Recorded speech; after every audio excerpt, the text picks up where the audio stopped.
everybody, I'm so excited to have Paul Walker back here, the mortgage loan consultant from Southland Credit Union, once again to answer some questions and hopefully provide some clarity on the lending process. Today we're going to talk a little bit about some intricacies in getting the loan. So Paul, for example, what is a co-signing? How do we do co-signing? Yeah, co-signing is important because now with the prices high and rates high, a lot of people are not qualifying for the house that they want, but they may have a parent who's willing to co-sign on that house for them, go in with their income and credit and really kind of make the loan application stronger. So they have to provide all the documentation Yes. too and source Yes. their funds and all that stuff. Yeah. Yes. So let's say you're buying a house and you qualify for 750,000, but with your parent who wants to come in on the house with you, you could qualify for $1 million. We're going to need both sources of income and both credit scores and all of the info that goes with that. Right. Okay. And sometimes I have people and that they don't necessarily, the parents, let's just say, don't want to provide their credit information and share all that stuff, maybe with their kids or with the lender, whatever, but they might just want to, here's a bucket of money, go buy yourself a house. How does that work? So that's totally acceptable. Those are called gift funds, and we can accept gift funds as a source of down payment. So the parent will say, okay, here you go, I've got 50,000, 100,000. All we need as proof of that is a copy of that bank statement to show where the funds are coming from, because that's the source of funds. And then we need a signed gift letter to their child, son, daughter, and say, here's the money that I'm going to gift to you towards your down payment, and now we can count that. And that's obviously going to help the son or daughter buy the house. Right. Totally acceptable. Now, do those funds need to be, is it seasoned? Yes. Yes. So. Yes, so we have to, there's two words we need to understand. One is sourced and one is seasoned. So the word sourced, not sauce on your dinner, but the word sourced, where did it come from? Right. Right, so we're looking at, is that from a bank account? Is it from under the mattress? Is it from in a safe? If it's under the mattress or in a safe, that's cash, and we don't know that that's actually true, that it came from there. It could have come from anywhere.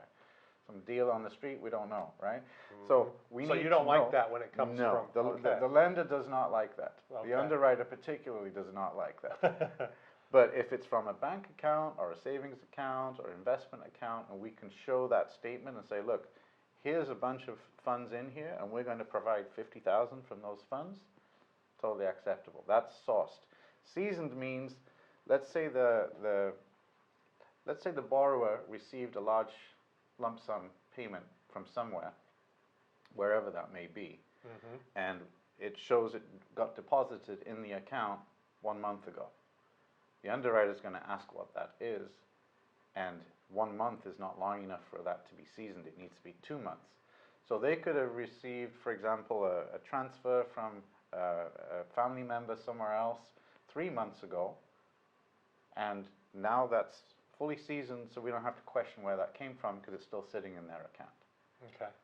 So if it's less than 2 months, we need to source where it came from, because those gift funds are less than 2 months, right? Right. Here it is, now it's in your account. So that's not seasoned, so we need to source where it came from. If it's been seasoned for 2 months, I don't have to ask where it came from. Okay. So if I got the gift 2 months ago, it's my money. It's your money. And that's not a problem. Yes. Okay. And what is this thing of a gift of equity? Explain that to us. Yeah, that is a good question. So a lot of times the parent wants to sell their house to their son or daughter or family member, and instead of giving them money, they're going to give them a better price on the house so they can gift a portion of that equity. So let's say the house is worth $800,000, and they want to say, well, I want to sell it to my son for $600,000.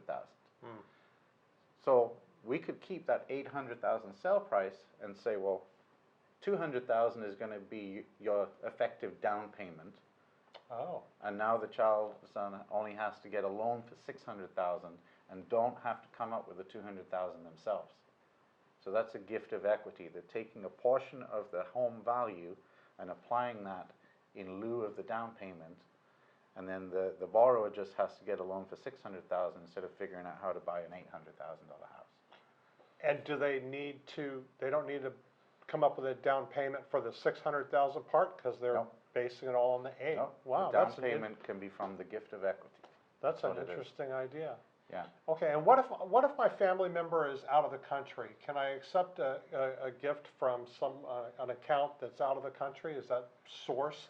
You can do that, but the same rules apply. You have to source where it came from, you have to show an account statement, and then you have to show the money coming here and going out of that. But yes, that is possible. Okay, and then, you know, I hate to say it, but sometimes things don't work out the way they plan, and maybe there's a divorce or something in the Right. family, and, you know, and those take time. Yes, they do. But, you know, maybe I want to move out and maybe buy a house. How am I able to buy a house while I'm still married technically, or what is the process there? Well, the simple answer is yes. Hmm. If you have the money and the assets, you can buy a house. The simple answer is yes. But if you do buy a house while you're in the process of a divorce, you have to be sure that your spouse is not going to have the right to that house, unless you want them to. That could be part of your deal with your divorce decree. Right. But we need to, as a lender, we need to know that there is an agreement in place. Either the divorce is final, or there is a divorce decree already that has been signed by both and approved by the judge, and that it's in place. If nothing is in place, then we have to assume that the spouse has a right, especially in a community property state like California, has Right. a right to half of that house. Okay. All right. And then lastly, let's just say that, you know, something happens and we wander into an open house on a weekend, and we really like the house, and we decide we're going to try to buy that house. But guess what? We're going on a vacation. We're going to be gone for 3 months. We might even be out of the country. Is it possible for me to still go through the process of purchasing that home? It is possible, especially in this connected world. We've got access to email and text and messages, WhatsApp, and different apps that we can use to stay in touch while people are abroad. So it's possible, but obviously it's going to be harder. Right. I've used WhatsApp with people in other parts of the world, yes. The biggest challenge is when it comes to final docs, because you have to sign final docs in person. Right. So sometimes there are options. You could, for example, find your U.S. embassy Right. in the foreign country and go to the embassy and sign your docs there, and we just have to make sure we can get the documents from escrow to the embassy ready for final signing. So And that would need to be notarized. It has to be notarized, yes, Right. of course. Okay. So it's possible, but it's more difficult. Sure. Okay.